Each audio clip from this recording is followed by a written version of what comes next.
Start by adding your pasta to a large casserole dish. And now we're just gonna pour in 4 cups of chicken broth, a little bit of olive oil. We're gonna start off our seasonings by adding some salt and some pepper. Next up, we're gonna take some oregano, some thyme, a little bit of basil, and onion powder. Let's not forget our minced garlic. Now we're gonna mix it all up. Get right in there. Make sure it's all getting through to the noodles. Now we're gonna take our noodles and place them in the oven at 350 degrees for 35 minutes. When we take the noodles out, we wanna make sure that all the broth has soaked up into the noodles.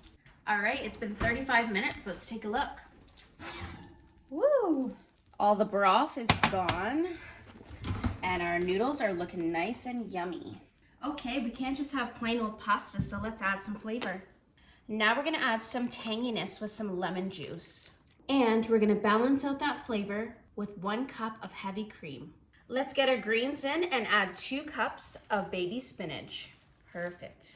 Make that nice and even.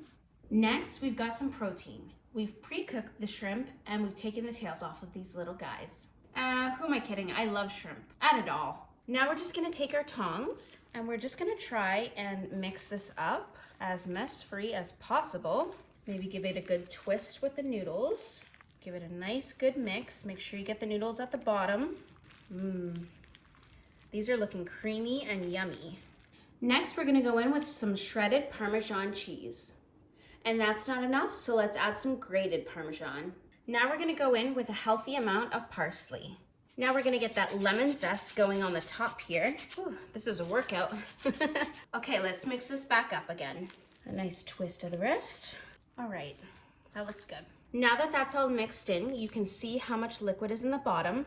That's gonna help us when we put it back in the oven, keeping our noodles nice and moist. Before we do that, let's add another layer of Parmesan. This is gonna create a nice crust on the top of our pasta. And lastly, a little bit more lemon zest.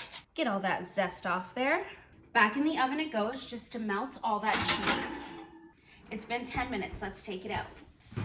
Oh, I love the sound of that sizzle. After all that hard work, it's time to taste it. I'm gonna go smack in the center and twist. What? Let's try that again. There we go.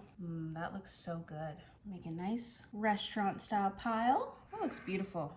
And let's finish off with some Parmesan, some parsley, and some lemon zest. I've been waiting for this for too long. Let's dig in. That's delicious. Wow. I thought it was gonna taste like black licorice.